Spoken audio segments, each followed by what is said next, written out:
Okay. Good evening, everybody. Thank you so much for tuning in to the Montfort University's 2020 Virtual Congress to Campus. I'm very excited, actually, to welcome everybody, albeit virtually. It's an odd one doing it live this year, but here we are. I'm very excited to welcome former member of the US Congress, the Right Honourable Loretta Sanchez, and the Right Honourable George Holding.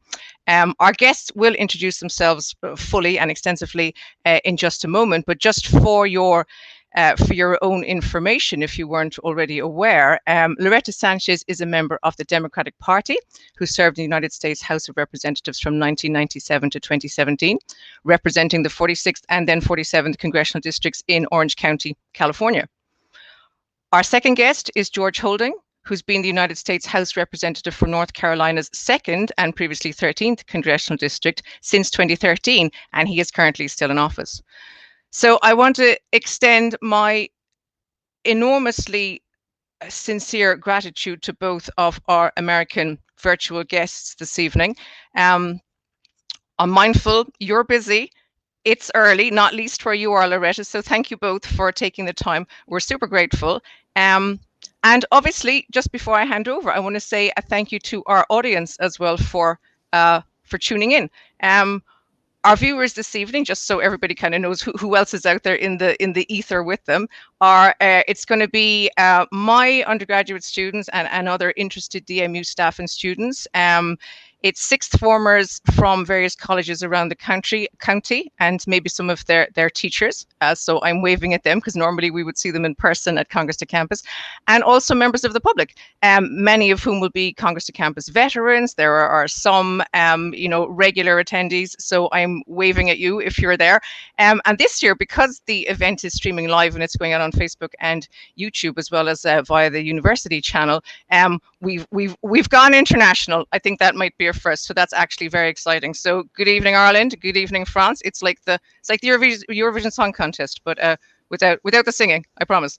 And so I just need to do a couple of important acknowledgements and thank yous, and just to sort of a couple of sentences on the Congress to Campus UK program, because it's an important one and it's very much a highlight of my year, certainly, and I know for a lot of my students as well. Like, we just get enormous value from this. So the program is what it involves is it brings former members, or current in this case, members of US Congress to the UK to talk with students and general audiences about contemporary US politics and issues. So working with the US Association of Former Members of Congress, the program is coordinated by the Eccles Centre for American Studies at the British Library and the Rothermere American Institute at the University of Oxford. And that's with support from the British Association of American Studies and the US Embassy in London. So as every year, this year even more so, enormously grateful to colleagues at these institutions for help for putting on the overall program, for making it all happen, basically. And also, I'm super grateful to my own institution, Montfort University, which has been, a hugely generous supporter and facilitator of Congress to Campus for as long as I've been working there. So, I'm extremely grateful for that. And also, just specifically tonight, events colleagues, marketing, techie colleagues, 2020 has been quite the learning curve with all of this. So yeah, I'm very glad that, their sort of wizardry and support is making it all possible. So what we're going to do for the next, the slot is 90 minutes. I'm mindful we don't want to absolutely exhaust our esteemed guests, so we'll see how we go. But 75 to 80, 90 minutes, we'll see how it plays out. So what I would like, if George and Loretta are willing, is to hear from each of you for maybe 10 minutes or a bit longer, as you wish. A brief bio from yourselves, and just maybe some brief reflections on the state of the nation, and then we'll pick up with questions on the back of that. So if I can pass over to you, maybe Loretta, would you be okay to go first?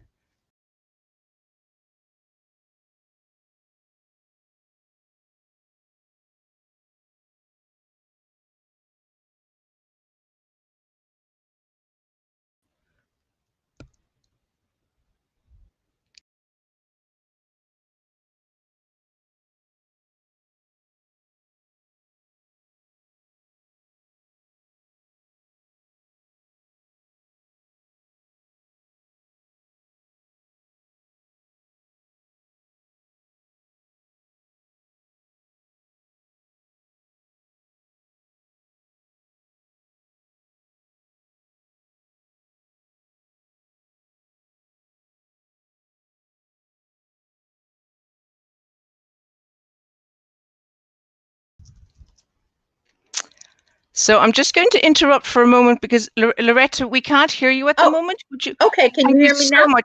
We can hear you perfectly. I'm sorry about that. Okay. If you would be so kind as to I'll just start rewind again. slightly. Thank you so much. Okay. First of all, just thank you to everybody who makes this program happen. I'm one of those people who still believe that the UK is our most important ally here in the US. So I always think it's important for leadership to talk to each other, but more importantly, for our people to understand the UK population and vice versa. So very excited about this program. I'm a Californian. I was born in California. I represent my hometown of Anaheim, which is where Disneyland is. So if you've been to Disneyland at any point, you've been to my hometown. Represented Orange County, a wider area other than Anaheim, for 20 years in the Congress. My background is both of my parents are immigrants to the United States. They're both from Mexico. They met here, came with nothing, met here, had 7 children. My parents are the only parents in the history of the United States to send 2 daughters to the United States Congress. So I spent 20 years there and retired, and my sister is still currently in the Congress. She's in her 18th year. I am what you say. I grew up in an immigrant family, so lower income family. My dad worked in factories. My mom was a stay-at-home mom. I'm a Head Start child, a public school kid, someone who went to college on a labor scholarship, and my MBA was paid for by the Anaheim Rotary Club. So everybody helped me to get where I was. I was in the financial services, an investment banker before I got mad one day and decided to run for Congress. I wasn't very political, but I got angry. I went home. My member of Congress at the time, who was an 18-year veteran, Republican, refused to meet with me on an education issue. And so I went home and I said to my family, I'm going to run for Congress. Little did I know what that meant, but first, I had to run against my own party. I was a Democrat. I was labeled that way. I mean, that's how I had registered. First, I went against the establishment of the Democrats, and I beat them in our primaries, or our party races, basically. And then in the general election, I defeated the Republican Congress member by 984 votes. He then decided to contest my election, saying I had cheated, even though our elections officer, our county officers, our Secretary of State for the state were all Republicans at the time. So there's really no way I could have cheated, but they investigated my election. The House of Representatives investigated my election for 17 months until they finally decided, okay, she won. During my time in the Congress, I chaired or was vice chair of the Military Committee and of the Homeland Security Committee. So I'm one of the few women who did some of the really difficult tasks of terrorism and war, and my specialty was nuclear armament and non-proliferation in particular. So I was one of the few women usually in the room with a lot of Anglo older men. And I got to the Congress at age 36, so I was pretty young, and a minority and a Democrat and a woman. So really not your usual, not what people were used to seeing in a meeting. And had a great time at it, had a good run at it, feel very proud of the accomplishments I made. And one of the things that happened was the area that I represented was very, very Republican. It was the opposition party. They had not had a Democrat. I was the only Democrat elected out of 6 representatives. The other 5 were Anglo males, Republicans, and myself for 20 years. And what that meant was I was a moderate Democrat. I had to get along with people. I had to understand. I was in the minority in the Congress. My party, of the 20 years I served there, 16 years, I was in the minority. So I had to really work across the aisle to really work with Republicans and others who to get the things that I needed done. Aside from the military committee and the Homeland Security issues, in particular after 9/11, I also worked on really making my area a research university area. We have the biggest biomed business network in our nation, sits in my home county. And on top of that, of course, I worked on issues like immigration and healthcare.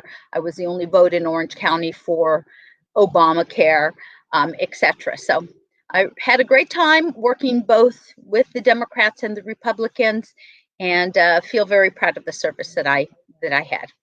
Thank you.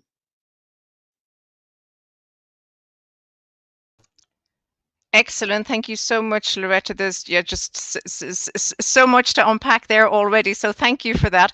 If we go straight to George then, and George, if you could unmute yourself and give us your introductory comments, we'd be delighted to hear them. Thank you. Well, thank you, Claudia, and thank you very much for having me to this forum today. I think it's a great program. It's important that our two nations understand each other on all different levels. And the earlier we start that understanding, the best. Our two nations truly do have a special relationship.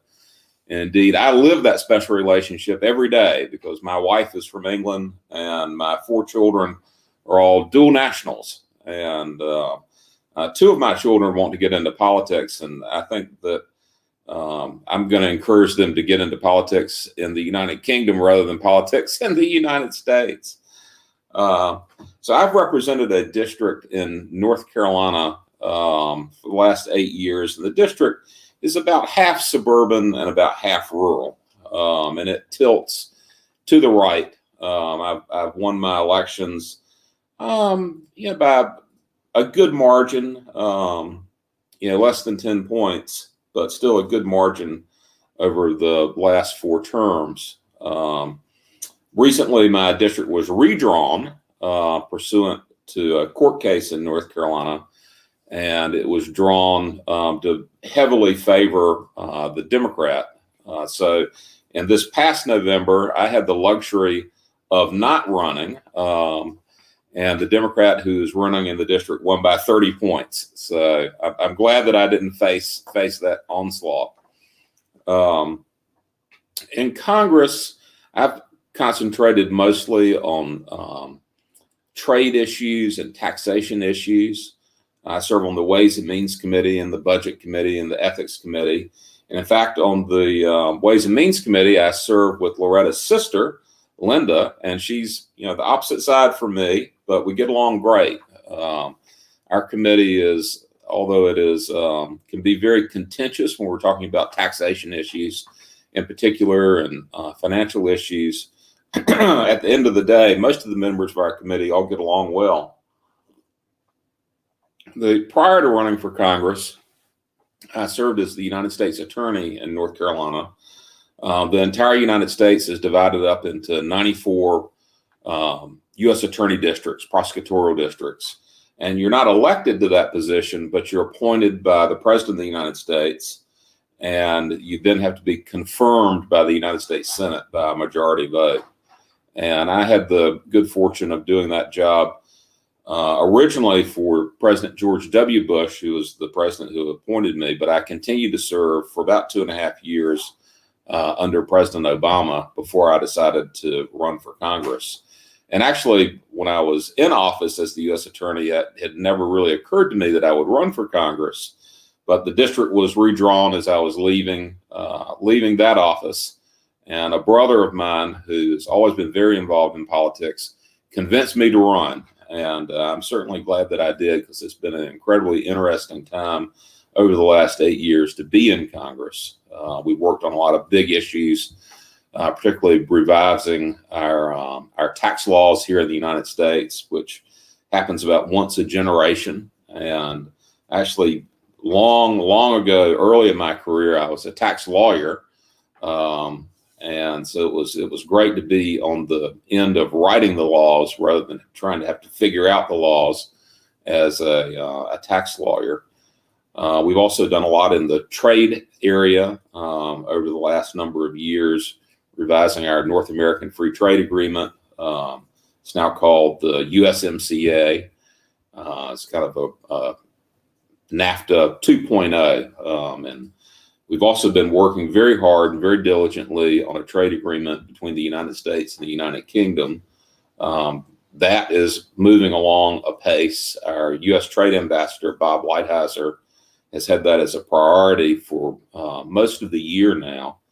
And I've had the good fortune of meeting with Liz Truss, your trade minister, and I think that agreement will pretty much be hashed out before the end of the year. We won't have time to pass it through Congress. That'll be reserved for work in the next Congress. But I think it'll bring our two nations even closer together. Loretta will be able to talk extensively about the closeness that we have on a military level and on an intelligence level, because that's her area of expertise. And on a financial level, the United States is the largest foreign direct investor in the United Kingdom, and vice versa. The United Kingdom is the largest foreign direct investor into the United States. So, put that in perspective, about 1 million Americans go to work every day for a company that is owned in the United Kingdom, and vice versa. So a trade agreement between our two nations will be great, and really looking forward to seeing that come to fruition in the not too distant future. We've just gone through a very contentious election. I guess we're still going through it. Not all the races have been called. It was interesting and to be an observer in this election cycle rather than being in the middle of it. And I know we'll have lots of questions and be able to delve into this further, but the United States is very divided. The people are very divided, markedly so, maybe more so than we've seen in many generations. And that's reflected in the Congress. The Congress is very divided, and partisan emotions and tempers have been flaring for a good while now, and I don't see any of that abating. So, I'm not going to miss that part of it. I will miss the collegiality amongst colleagues, which is still there, although it's becoming more and more difficult to show that to your constituents, because with everyone being so divided back home, they wonder how on earth you can have a friend that's a Democrat that's sitting across the aisle if you disagree on so many issues. But fortunately, I've got lots of good colleagues on both sides of the aisle. And so I'm delighted to be here, and I look forward to everyone's questions and continuing this conversation. And I'll stand by. Thank you. Excellent. Okay. Thank you so much, George. That's the wonderful opening remarks and loads to work from there. I wondered if we just go back to Loretta maybe for a moment and just maybe ask for just a few reflections on the election, the process, the outcome. What were your sort of responses to it? Were you surprised at anything that's played out? Were you, how did you respond? Let's throw that out there. Well, I will begin by saying that I agree with my colleague, George, that our country is very divided.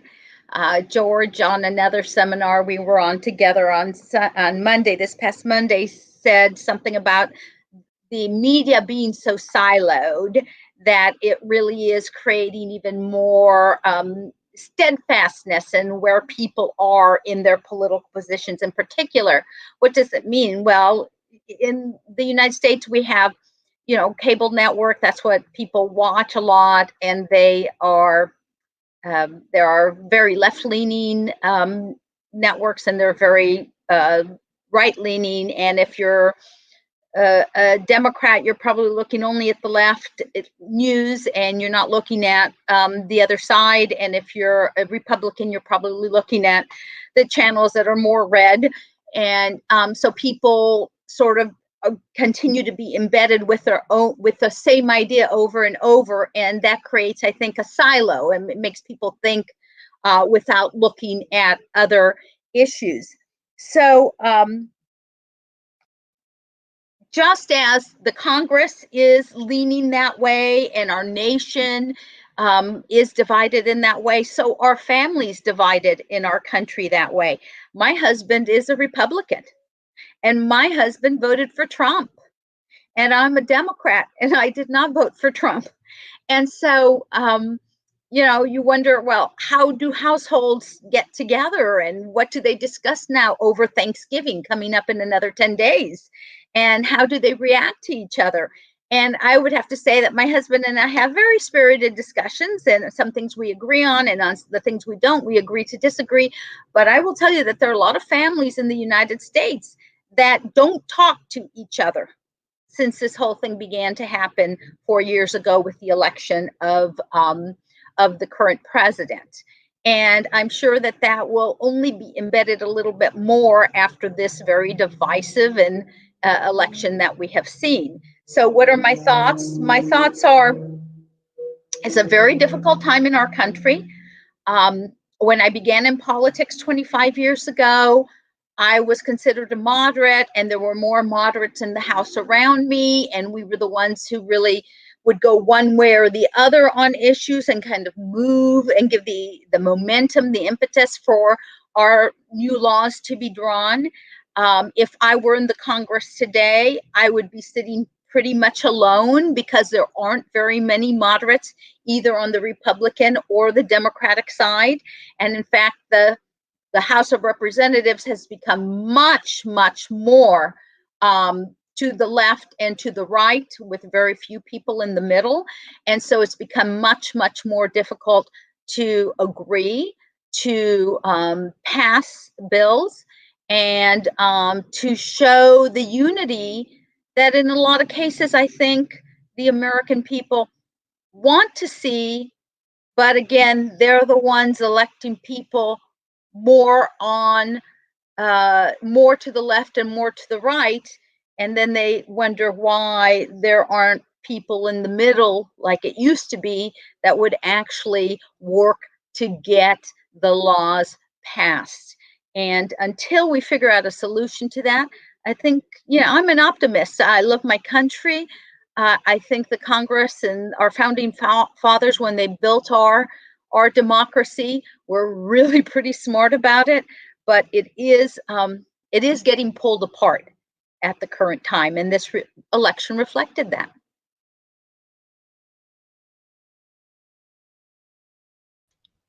Okay, excellent. Thank you. That was, yeah, very, very thought-provoking, really.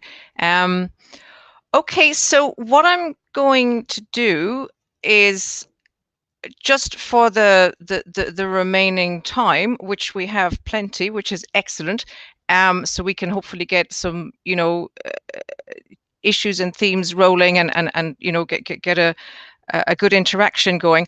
I have taken some questions already today from via Twitter and WhatsApp, and a couple of emails and that. If people want to pose questions now, you can use the comments bit or the chat bit on the side of the screen. So by all means, please go ahead and do that.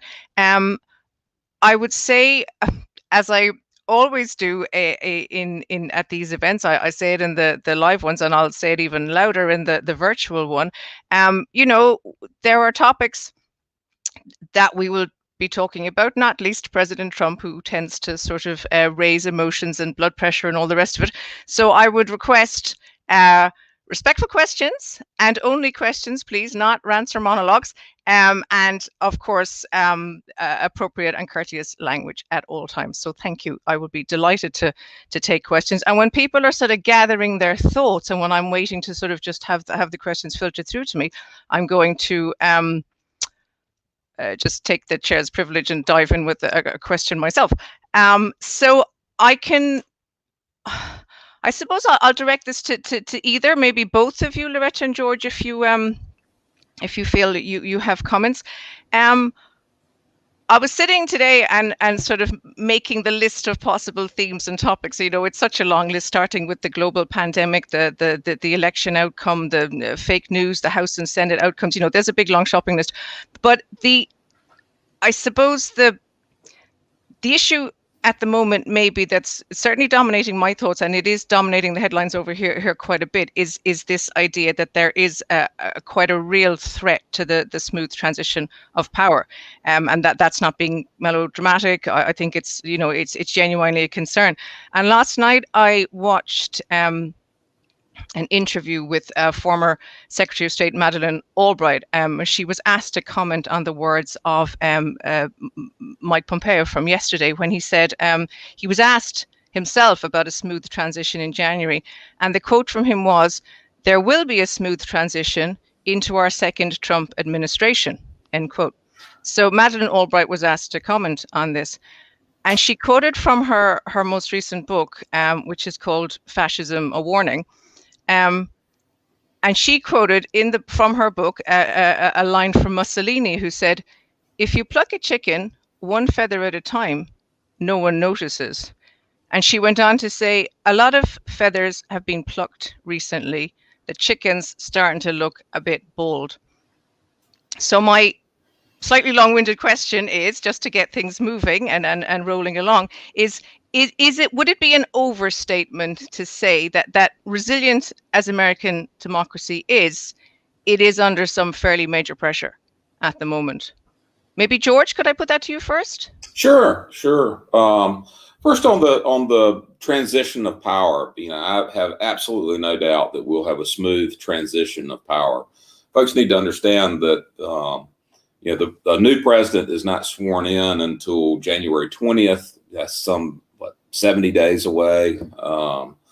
And there's a process that the states go through. You know, they count the ballots, then they certify the ballots, and then they send the electors from the states to the Congress for the electors to be counted, and the Congress has the opportunity to accept or reject those electors. So when the founding fathers were putting this process together, I think they anticipated that there might be controversy around, you know, an election. And it's not completely unheard of to have, you know, people contesting results and recounts to happen and so forth. I mean, 20 years ago, it went all the way to the Supreme Court. Admittedly, that was on a closer margin than what we're looking at now. So I have no doubt that the transfer of power will go smoothly, you know, as the founders anticipated that it always would, and it always has. Where I think the pressure on our democracy comes from is this division that we've been talking about. And I think that'll be a constant theme through our hour together. You know, the American people are divided, and they see very little common ground. So, you know, they believe that one side should win and the other side should lose. But, you know, the nature of our democracy, created by our founding fathers, is that you have to have compromise. You have checks and balances. You know, to pass a bill, to make a law here, it has to pass through the House. It has to pass through the Senate. If there's a difference between the bill and the House and the Senate, they have to conference that bill and pass it again through the House and the Senate, and then it has to be signed by the president. You contrast that to a parliamentary system, to the system in the United Kingdom. So when the Chancellor of the Exchequer comes out and delivers his budget and, you know, lays out an agenda, well, that's pretty much going to be enacted by the Parliament. You don't have the checks and balances there. You have the House of Lords, but it's certainly not the same system that we have with the House and the Senate being kind of co-equal houses of the Congress. And so the public has gotten away from this notion that, you know, their leaders have to compromise, and you can't have a tyranny of a majority and you can't have a tyranny of a minority. So I think that's where the pressure on our democracy is. And how you solve that, you know, I don't know off the top of my head. I think better civics classes in school might help.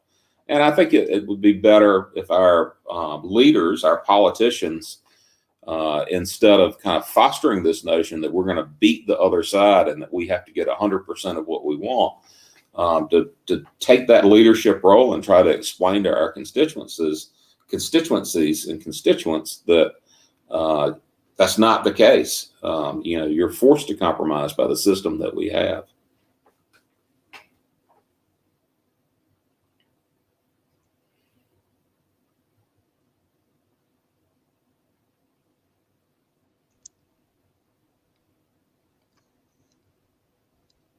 Hello?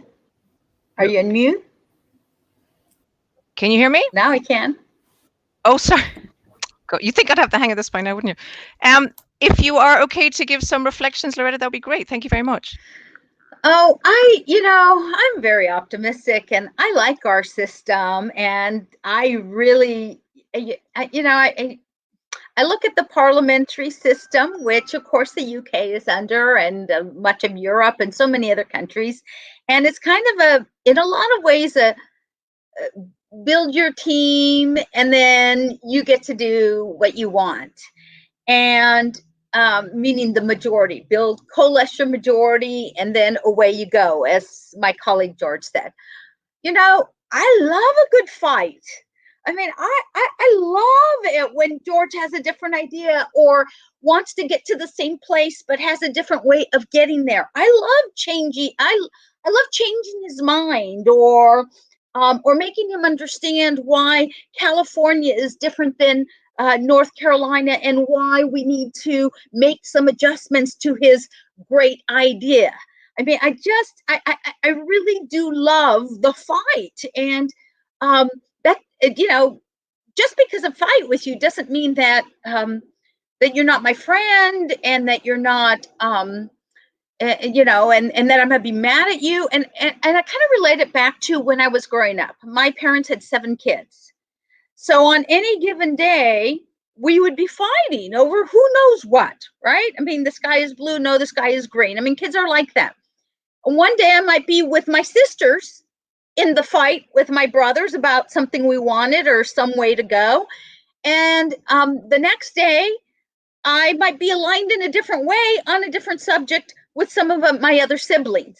So that's the way I view the Congress. I view it as a very dynamic, alive, people putting forth the needs of the people that they represent. I have never thought in my 20 years in the Congress that I have never questioned the motives of a colleague, like, what's he really trying to do? Or I have always entered a room thinking, this guy's just in the fight to get the best solution for the people he represents, or this gal needs this. And so I think it's a very dynamic place. And so I love our form of government, and I love the alliances that you make, and I love the ability for us to teach each other about different places in the nation, about different groups of people, about how things affect us. And so you may think that our government is, under pressure.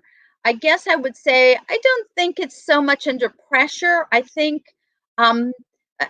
we just have to let people understand better that our system isn't a winner-take-all system, that our system was developed so that everybody felt like they had a chance at a better life, at a better outcome, and that by taking that better for each of the people, it would be better overall for America.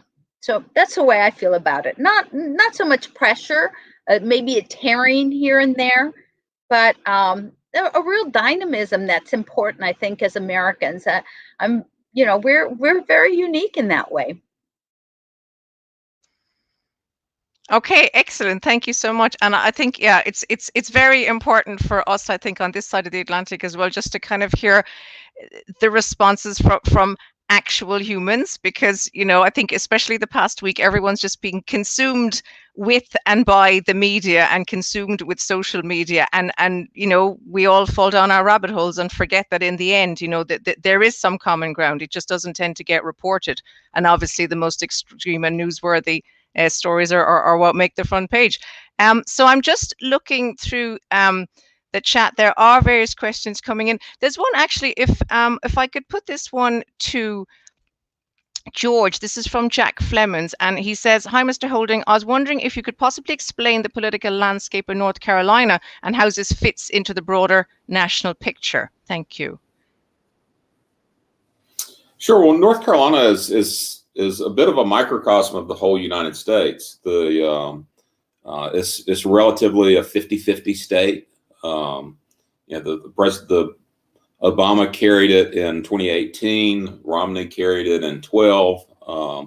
Trump carried it narrowly in 16 and very narrowly here in 20.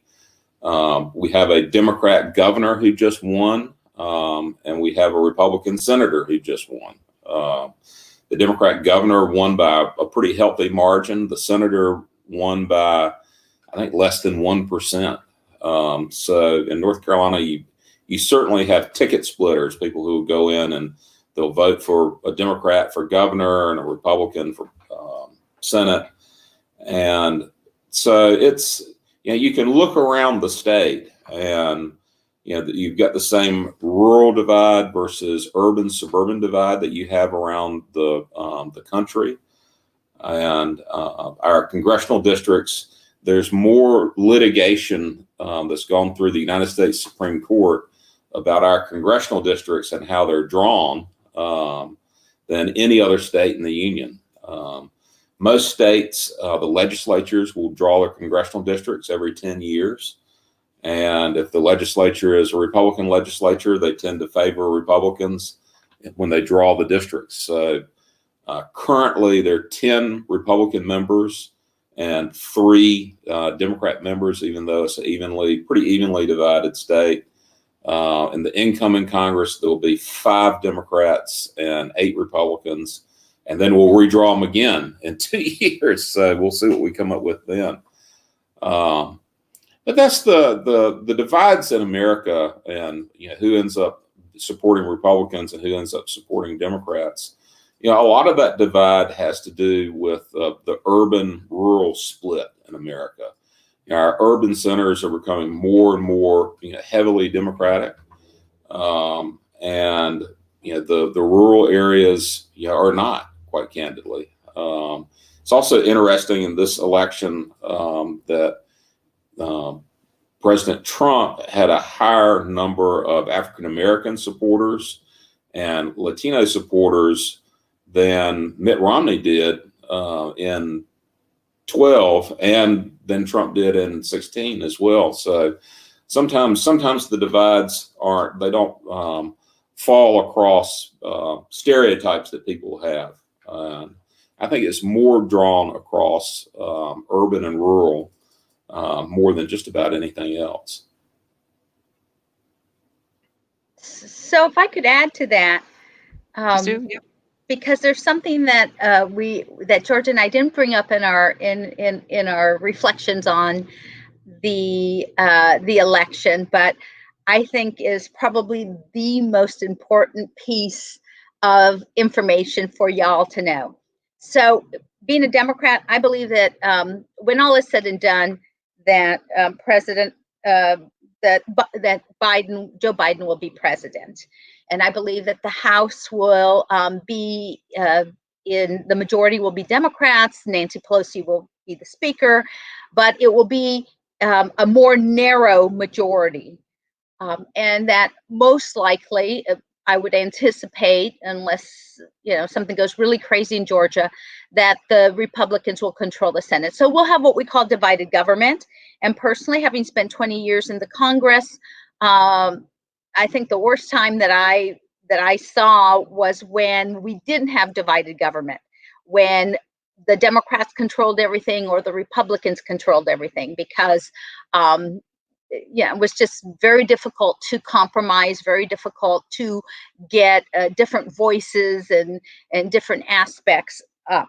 But I think the more important piece of what happened in last Tuesday's, now 10 days ago, election or what have you, is that even though most likely I think Biden will be president. I think many people have already called it for him. We're waiting for all the official counts and everything to be done.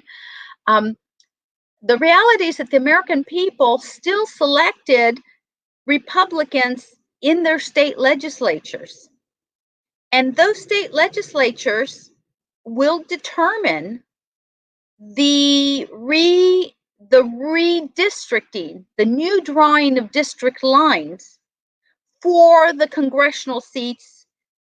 And that will be done as soon as the census is okayed, which will be this coming year, then they'll be redone. And the next time people run, so in 2022, the districts will be different. They're shaped according to the population in an area, equal population. You have a state with 2 million people.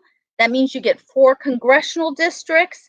That means each district has 500,000 people in it. Who tells you where the line is for my 500,000 people or Georgia's 500,000 people? The state legislatures do it in almost 40 or 41 of the 50 states. Almost all of the state legislatures and governorships are controlled by Republicans. So they will be drawing the lines, and they will do what they deem is best within the law to draw it so that they have an advantage over the Democrats. If the Democrats were in the driver's seat, they would probably be doing the same thing to the Republicans. So I think that we will see in 2022 a very difficult time for the Democrats to continue to hold the House of Representatives. And I think that whole aspect of the election, a lot of people have been so involved with, was it Trump or was it Biden, that they didn't understand the nuance of what really happened on Tuesday. I don't know, George, what do you think?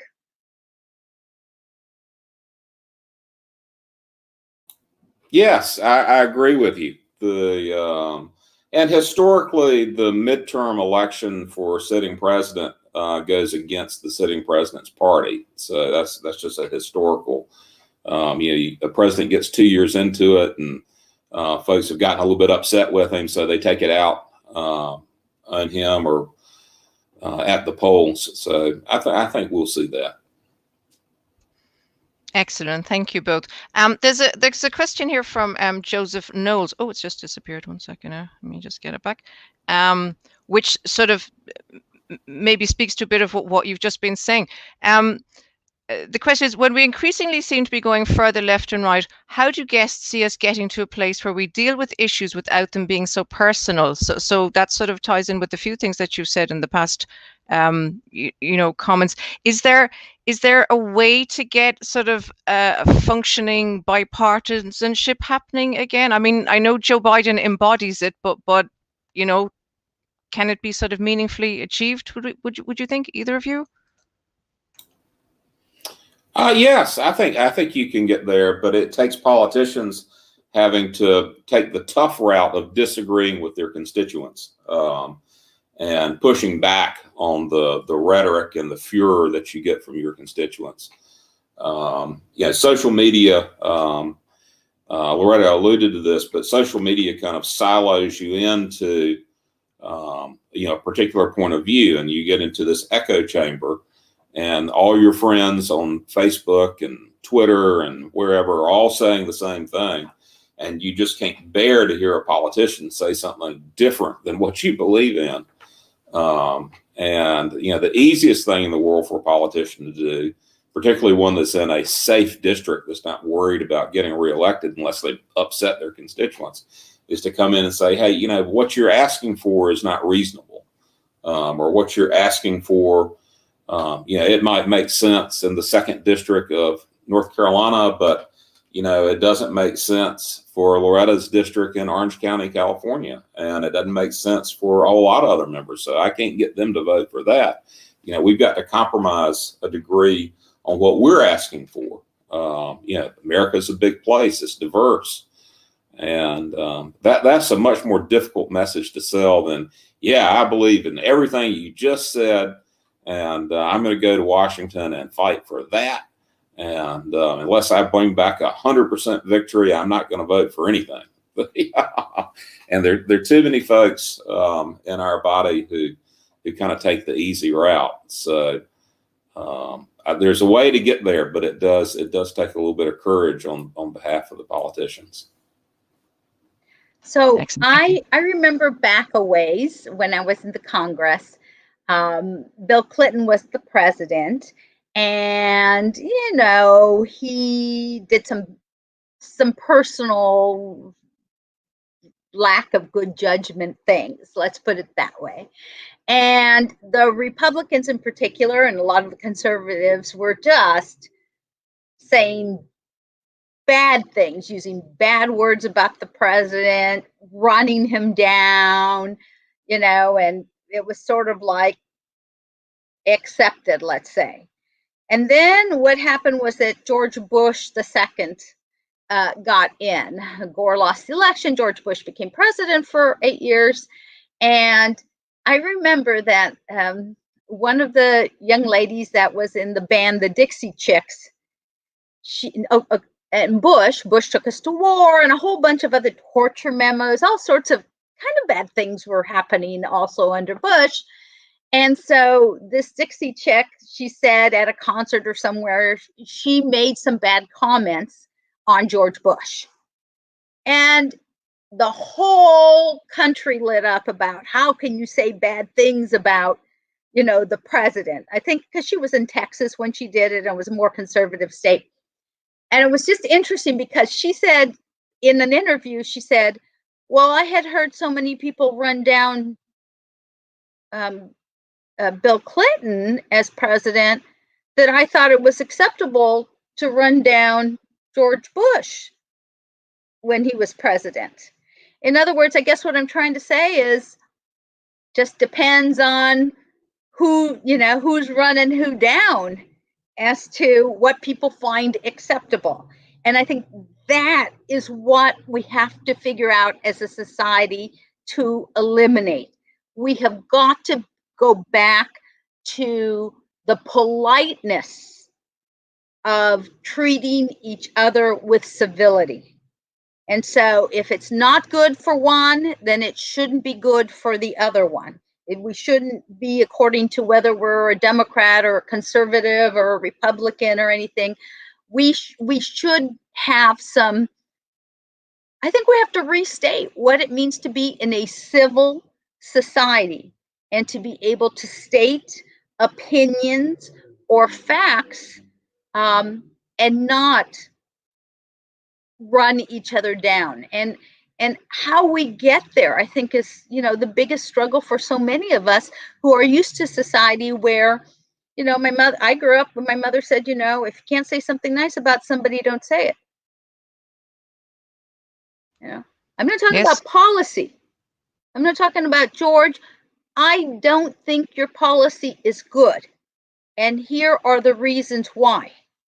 I'm talking about people who say, George, I don't like you. George, I don't like your family. George, I don't like that you go to that church. And, worse things that people say to each other. There's personal attacks, and then there are, I disagree with your method of trying to, of your solution, of what your solution is. And I don't know how we get back to that. I think it's very difficult right now.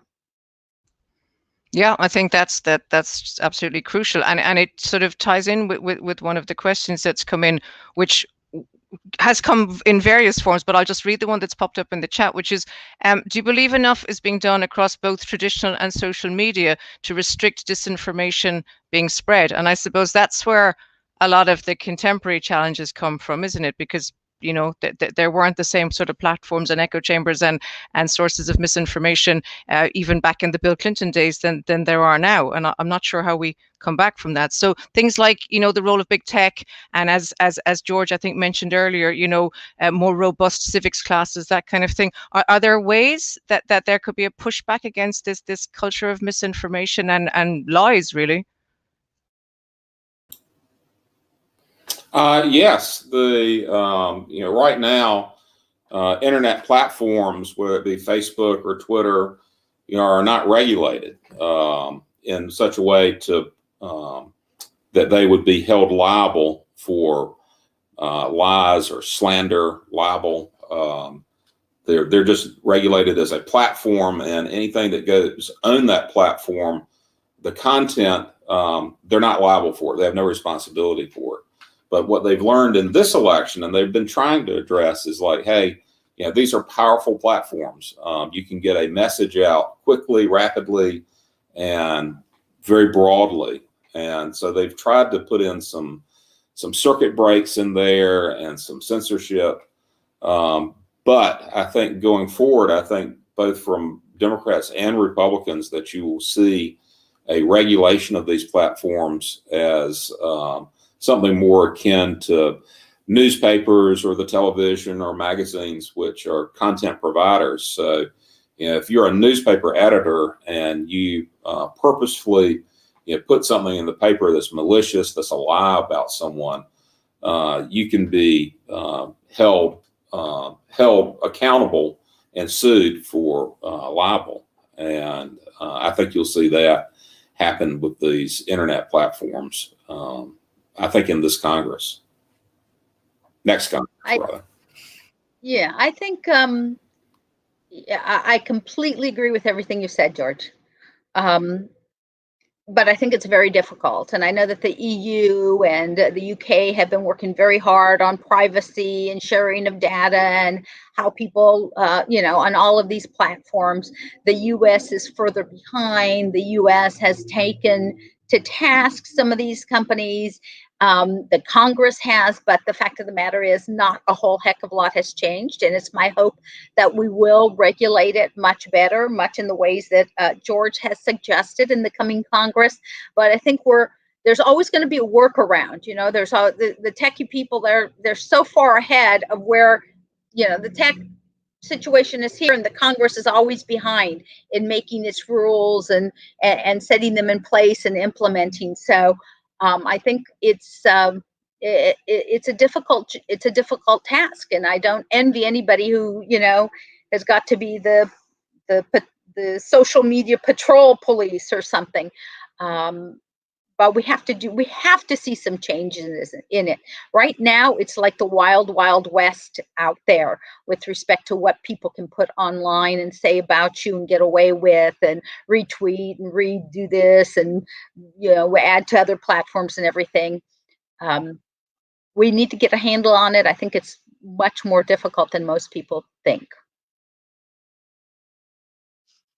Thank you. And yeah, actually, again, just to tie that, I'm trying to link the questions together a little bit with the comments, so there's a logical flow. It's not going to work completely, but I think this might be an appropriate moment then to just say, in relation to the developments with the COVID vaccine, for example, and the comments from Dr. Fauci in the past day or so, you know, bearing in mind the culture of fake news and all the misinformation that's out there, would either of you be sufficiently confident that a vaccine can actually be sort of successfully rolled out and engaged with by the public, given the kind of the current atmosphere? Loretta, what would you?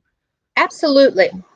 I believe that we are working very hard, and you know, I give some applause to President Trump in signaling that he wanted a vaccine and that he was going to put efforts behind that. I think we are certainly rushing to the end as fast as we possibly can. Does that mean there might be some mistakes done or what have you? The answer is yes, of course. Whenever you do a rush job, you could have problems with it. But it's imperative that we get this done. I'm sure there are companies that are going slower. There are companies that are moving very fast. Hopefully one of those fast companies does have a good vaccine, and we can implement it as quickly as possible for our people and for the rest of the people of the world, because we now know we're all tied in this together. And if that doesn't work, or the few first people who take those vaccines finds out that it doesn't work, well, then people aren't going to take it after that. And we're going to wait for the slower companies who are, testing more, et cetera, to come up with the vaccine. I think we can have both types of companies going, and I think we're going to have both types of people. Some people who will say, no, not for me. I'm not going to be the guinea pig on this.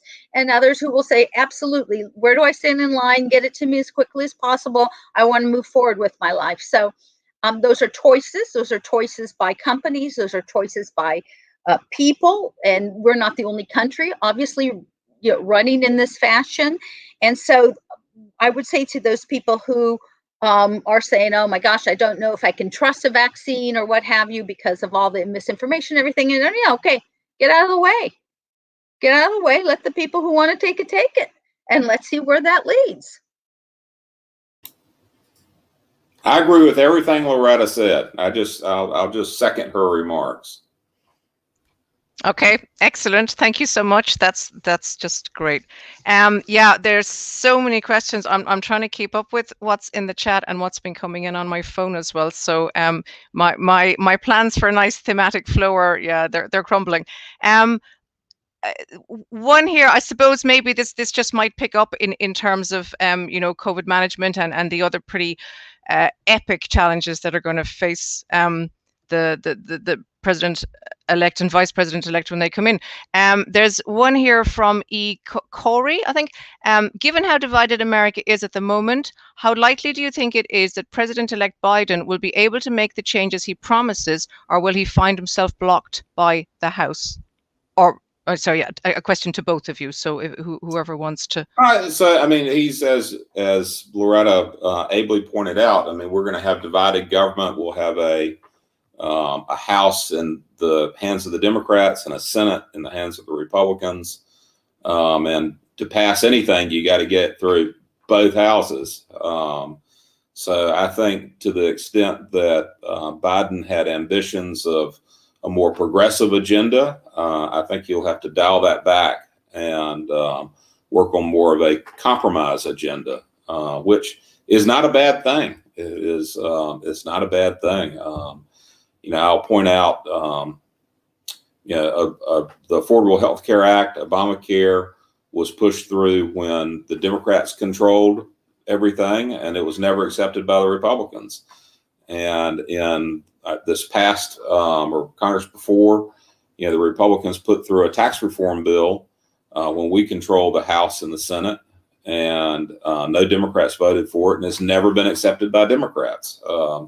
So you have the Democrats who want to, repeal that, just like we wanted to repeal Obamacare. So if you can work on a compromise agenda and get a few members of the opposite party to buy into it, it's more likely that it will remain good law and people can count on it. So, yeah, I think again, most likely we will see. I think, I mean, if I really had a crystal ball that really worked all the time, I'd be in Las Vegas playing the odds, right? Or in the market, for example, the stock market.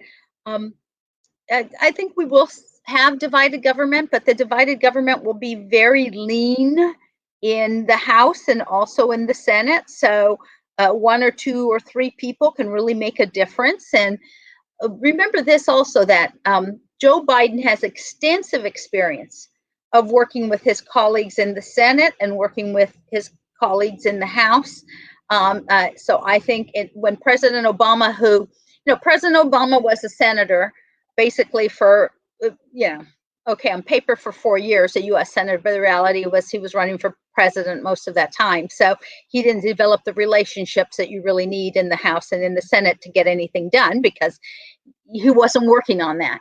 And Kamala Harris as a vice president, she'll have exactly the same stepping stone. She hasn't developed the relationships in the 2 years, and then she started running for president, right? So it's not going to be even about her. It's really going to be about President Biden and his relationships in the House and in the Senate. And so when someone asks, will he be able to deliver on the progressive programs that he had? I don't know that President Biden necessarily had progressive programs. I think he's an old-time politician where compromise and congeniality with people really matter to him. And again, that's why he'll be able to pull people in to help support those things that he's trying to pass. I think he'll try to do he'll certainly work on COVID. I think he will certainly work on our position in the world, to better our position in the world, because I would say, my personal opinion, Trump kind of tarnished our relationships there. I believe he'll work on a transportation infrastructure bill, which, every district can profit from, in getting something built in their district, getting jobs back online for that. I think that one of the most progressive, if you want to say that, things that he will have to deal with and will have to put forward something and work with the Congress will be this whole issue of police brutality and justice, police justice and criminal justice, and and my colleague is a former U.S. attorney, so he probably better understands those dynamics. But there's the push from Black Lives Matter and and others that there needs to be a reform of some type. I think he'll work on that. And I think there'll be lots of compromises in trying to get something done. Okay, wonderful. Thank you. George, did you want to add anything there? I think Loretta's correct. The notion of police brutality and systemic racism in the United States is something that Republicans want to tackle just as much as Democrats want to tackle. In fact, in this Congress, Senator Tim Scott, is an African American Republican from South Carolina, actually put forward a really comprehensive criminal justice reform bill that a lot of Democrats liked and would have liked to have taken that and added their imprint to it, and it was a way forward. So I could see that coming back early in the next Congress as kind of a starting point for finding some common ground there. It is the the notion of police brutality in the United States. Having been in law enforcement for almost 10 years myself, 99.9% of the people in law enforcement are there for all the right reasons. They do a terrific job for pretty low pay, and we're thankful to have them. There are always a few bad apples in the bunch that make it difficult for everyone to do their job. But I think both parties want to address that. And I think that's a very good place to start with in the new Congress. Excellent. Thank you, George. This slightly ties in with one of the questions I was just looking at on, it was actually a question directed at Loretta, I think, about your, here we are. A question for Congresswoman Sanchez. You ran against now Vice President-elect Kamala Harris in the 2016 California Senate race. Could you give your overall thoughts on her political record and her ability to be Vice President? Well, I'll go back to what my mom always told me: if you can't say something nice about somebody, don't say anything. So what I do know is about Miss Harris is that she has a lot of donor and political support coming out of California. When we ran that U.S. Senate race, I was from the South, she was from the North. All the levers of the Democratic side of, in California is predominantly Democratic area. So the Democrats control everything out of San Francisco. And, Barbara Boxer and Dianne Feinstein were our two U.S. senators. They were both from the San Francisco area. They'd been both there at that time for 25 years when Barbara Boxer decided to step down.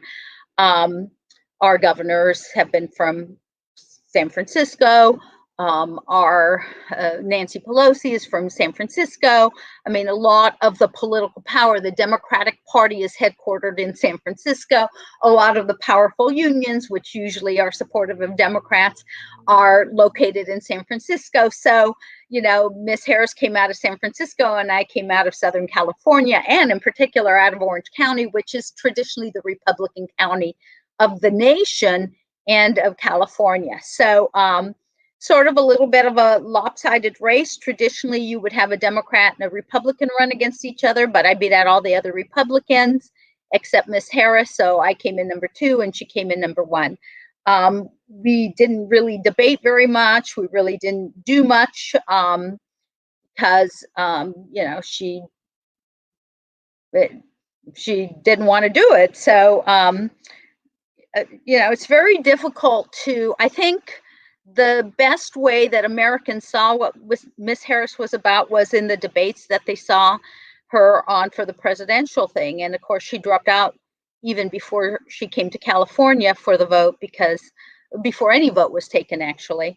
And so I think, you know, it will be interesting. I mean, I'm excited that there's a woman in the vice presidency. I'm excited that there's a Californian. I'm excited that she's biracial, and so it really gives a lot of impetus for a lot of immigrant communities and others to really see somebody in that slot. So for all those reasons, I'm pretty excited about it.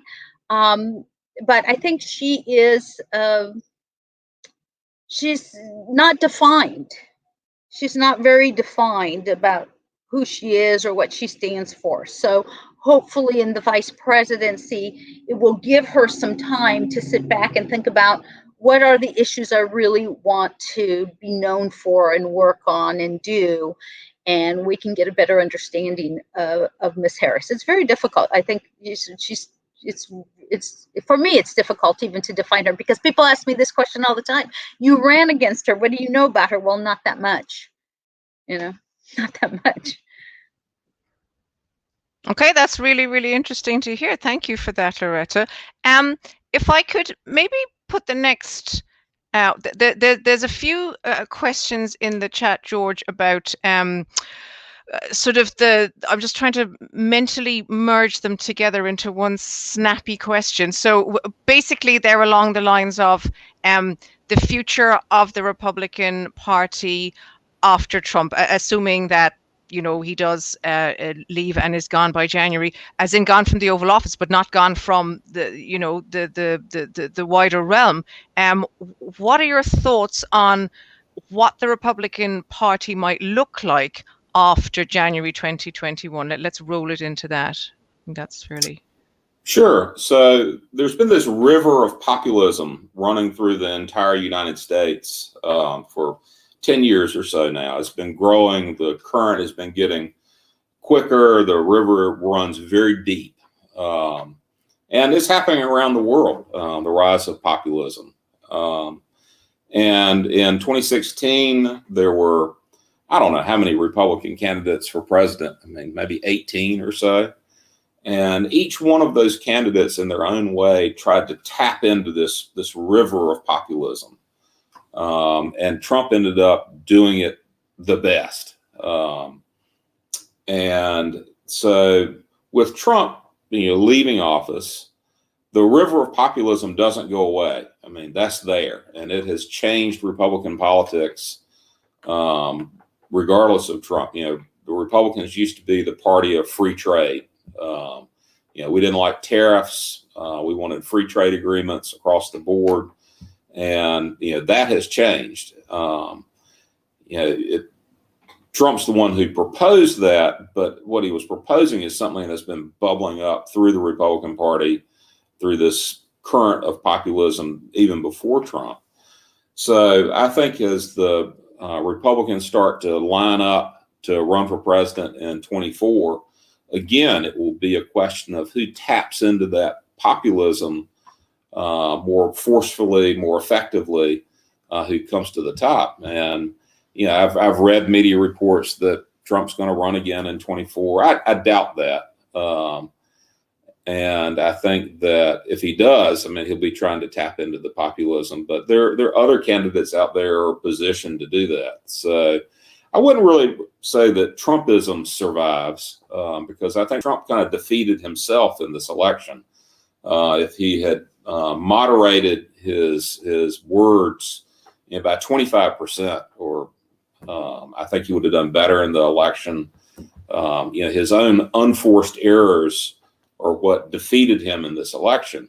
So I think there will be more candidates that come and take the same kind of policy positions that mirror the populism that's running deep and wide and throughout the country.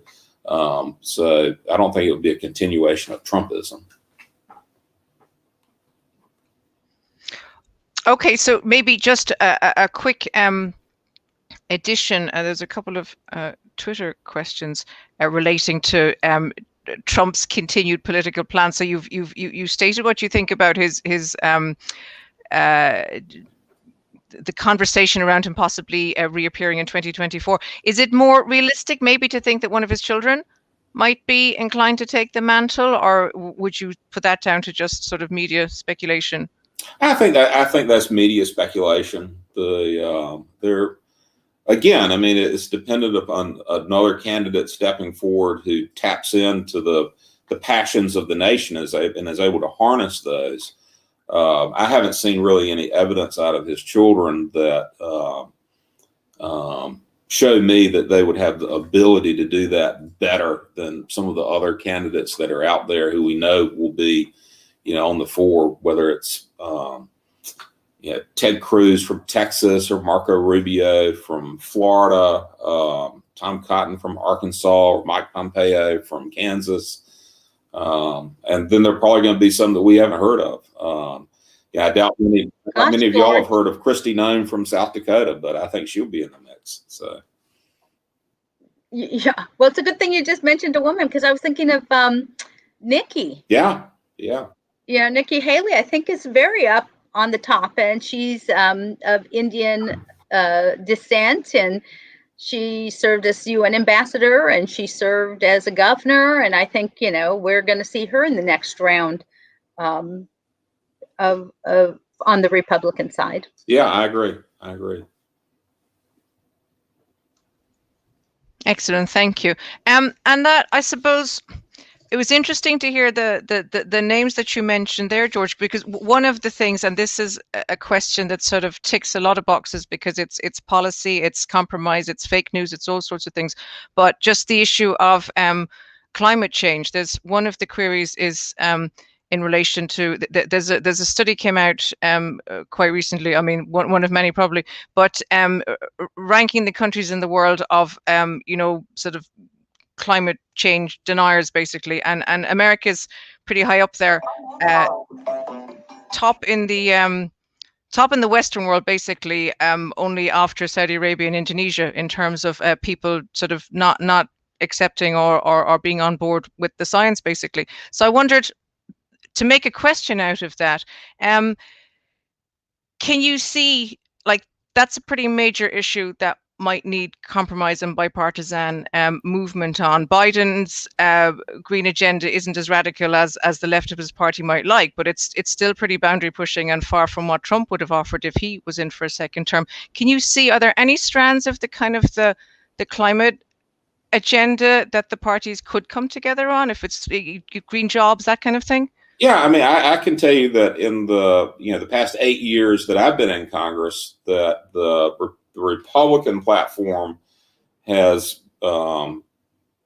progressed a great deal from where it was when I first arrived, as far as acknowledging climate change and saying that we have to do something about it. The argument now, I think, between the parties is not, is there climate change, and is it climate being impacted by man's activities? I think people are saying yes to that. The argument is about, how are we going to pay for this? What segments of the economy are going to bear the burden of trying to address climate change? And then also, what should countries around the world do? I mean, we all know that it is the developing countries that have some of the biggest impacts own climate, whether it be China or India, countries in Africa that are still burning fossil fuels for the majority of all of their energy. And they tell us, well, you're an advanced country, you have nuclear power, you can afford all of these fancy green methods of producing your energy. We can't afford that, and how are we going to get to the first world, without this available energy that we have to use? So I think that's where the debate is progressing, and that's hopefully a place where we can find compromise. I would agree with much of what George just said. I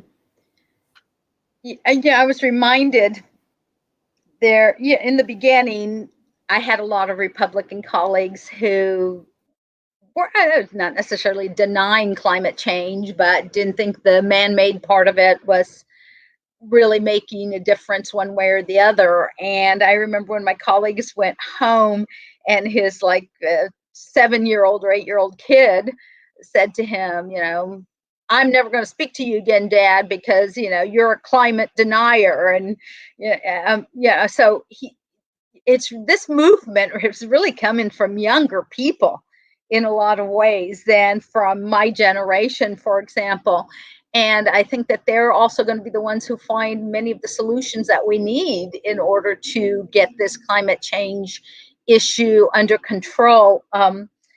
It's interesting because one of the first things that Biden has said is he's going to put us back into the Paris Accord. Well, we may have been out of the Paris Accord, or I guess maybe a day or two ago. I don't know exactly when it really phased in, but let's say we're out for all practical purposes, for sure, as a leader in that whole, world get together and let's make an accord. We've been out for a while because of Trump. But I think as a Californian, that might have been the rhetoric, but the reality is that we're still working on finding alternative energy. We're still working in California on bringing down our carbon footprint. So even though we were out of the Paris Accord, we were still the cutting edge state, and probably if we were a country alone, we'd be the cutting edge country on so much of this, working to bring down climate change and to make our environment better. So I never really worried about all that rhetoric and everything. It's more of what is really happening on the ground. And from that perspective, George is correct. We need to figure out, well, how are we going to handle China? How are we going to handle India? And what are the levers of power that we have to put pressure on them to, move in a different direction? And for many of their people, as it is for our people, if you're poorer, you're probably driving a car that's older, that gets worse gas mileage. You can't afford an electric car in California. I mean, I don't have an electric car, and it's a matter of the economics. So, how are we going to work through the economics to ensure that everybody is doing something on their part to bring our planet back to green? And it's definitely will be fun to work on in the next few years for Biden and for his team. That's wonderful. Thank you very much. And actually, just as we're on a kind of an international note, there's a question, I suppose, maybe I'll put this to Loretta, considering your committee experience, but one of the questions was, what are the key, this is a pretty big question, so you can, just choose your answer as you see fit. What are the key foreign policy challenges that President Biden might face? Oh, well, that's broad, I know. Well, my specialty was nuclear armament and disarmament, right? Proliferation, non-proliferation. So as a human being, I worry about how many nuclear arms we have out there, and whether they're just there for deterrence or whether they're going into people's hands who might really want to use them. So I think that's an issue that's important, that's kind of fallen off the grid in a sense during these last 4 years with President Trump. I think the rise of China, you know, and there's a very conflicting sort of situation in the United States. Some really think that there is a rise of China, and some think that, you know, having butting heads with China is a bad idea. Let's, you know, kind of work together and conform together. You know, I've done a lot of work with the Chinese. I know them pretty well. I know their leaders pretty well. But I still think that, you know, I never voted for most favored nation status on trade issues with them because I just didn't believe that they follow the rules. And I think that, you know, some of that is coming to roost for Americans in America. I think that Putin and Russia, that the Europeans, I think Angela Merkel has done a good job in trying to massage the relationship with Russia for the EU, but I think that's going to come to a head also. You know, the Middle East will be the Middle East. I don't know that we're ever going to, you know, really find some satisfactory solution for everybody out there, but that will always be out there. And then, you know, Africa has a lot of people. It's, you know, it's the last frontier for a lot of businesses and people. So I think when I really look at the challenges, I look at the armament of the world. I look at, you know, China vis-a-vis the United States, Russia vis-a-vis the United States, more importantly, vis-a-vis Europe. And then just the real divide between the haves and the have-nots. And that's not just in the United States, but we see it around the countries of the world. So there's some real policy issues out there for Joe Biden and his team to work on.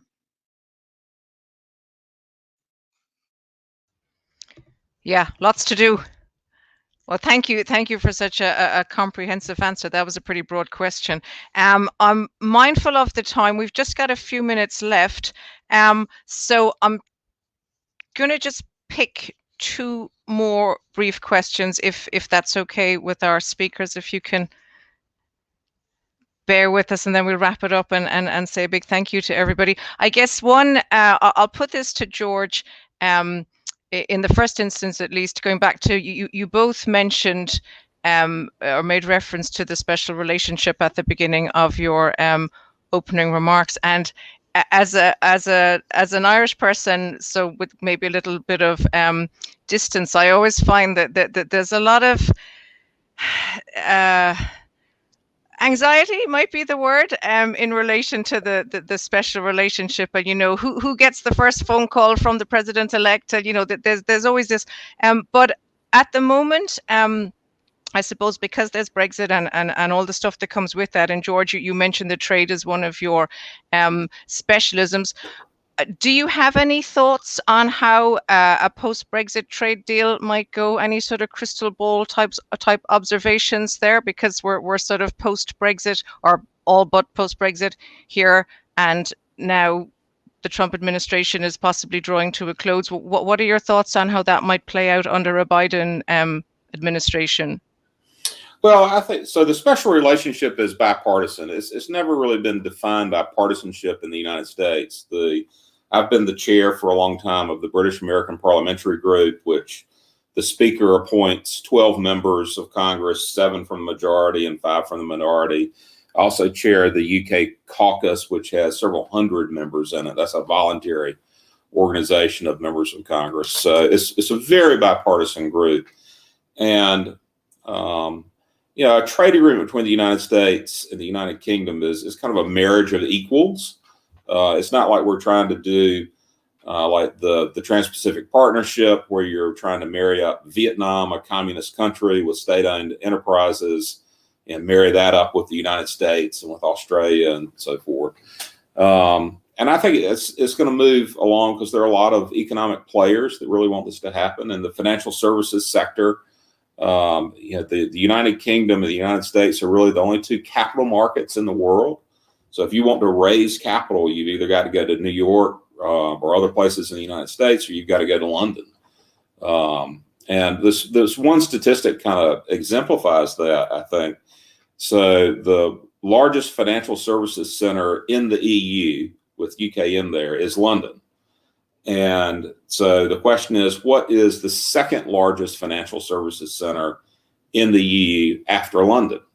And I'll pose this question to all sorts of folks, and they'll get, well, it's Frankfurt. Well, it's Paris. Well, it's Geneva. No, it's Edinburgh, Scotland. Because you've got all the money managers up there, the big insurance companies up there. And so that shows you how powerful the United Kingdom is in the financial services sector. So it makes a lot of sense for us to reduce all friction between the United States and the United Kingdom as far as regulations of financial institutions, insurance companies, so forth. So I think we'll see it. Vice President Biden is a tremendous supporter of Ireland. He spoke about Irish unification in the past. He was one of 4 senators who prevailed upon Bill Clinton to give Jerry Adams a visa to come to the United States. And that was done over the vociferous objection of John Major and our own State Department and our own intelligence services, by the way.